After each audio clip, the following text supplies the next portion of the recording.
2026 সালের এসএসসি ও সমমান পরীক্ষার ফলাফল প্রকাশিত হয়েছে। পাশের হার 62.25%, জিপিএ 5 পেয়েছে 1,16,676 জন।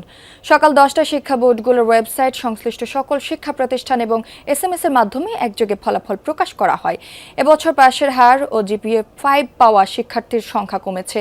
পাশের হারে এগিয়ে ঢাকা বোর্ড 71.63%, আর সর্বনিম্ন ময়মনসিংহ বোর্ডে 57.39%। মাদ্রাসা শিক্ষা বোর্ডে পাশের হার 55.49%, কারিগরি শিক্ষা বোর্ডে 58.20%।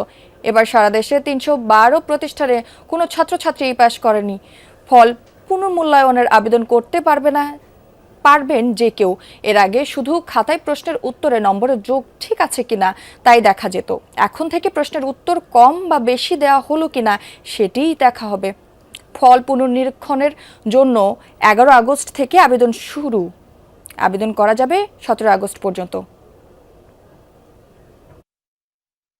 সে যে উত্তীর্ণ হয়েছে 11,38,877 জন। পাশের হার হয়েছে 62.25। জিপিএ প্লাস পেয়েছে 1,16,676 জন।